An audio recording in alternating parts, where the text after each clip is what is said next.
Master Jet, totoo ba na bawasan ang special hardship allowance kung may mga seminar po? Salamat po sa tugon.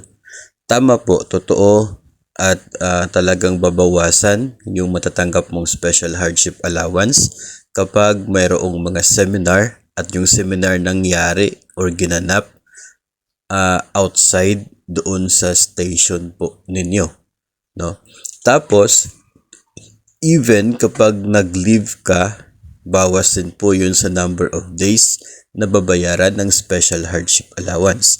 The idea is that kapag ang reason ng pagiging eligible ninyo sa hardship allowance ay sa hardship post, ibig sabihin may taas ang hardship index sa lugar kung saan yung station mo.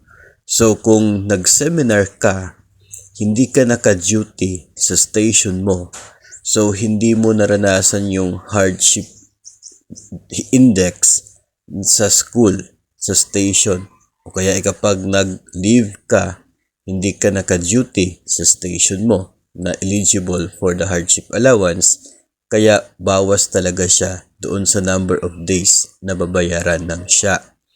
Kapag ikaw naman ay eligible dahil pure multigrade yung school mo, kapag nag-seminar ka or nag-leave ka, hindi ka nagtuturo ng multigrade sa time na yon.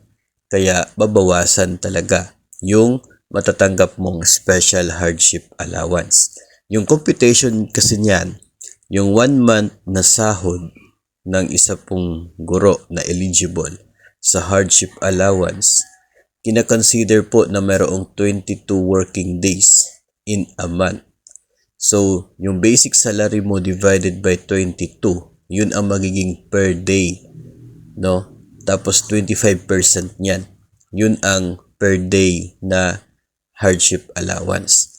Kapag mayroon kang seminar na 5 days, so instead of 22, 17 na lang yung ma-avail mo. Kung mayroon kang leave, ibabawas din doon sa 22. So, ganun po yung paraan niya, no? Kung gusto pong malaman more related sa special hardship allowance, pwede po ninyong i-check ang DepEd Order number 39 series of 2021. Nandoon po, no, yung listahan ng mga yung guidelines mismo ng hardship allowance, maliban na lamang doon sa hardship index na score, kasi binago po yun, no, binaba yung eligibility ng score na magiging makakatanggap sa hardship allowance. So yun po ang sagot natin sa tanong kung babawasan ba ang hardship allowance kung nasa seminar or nag-attend ng seminar ang isa pong guro.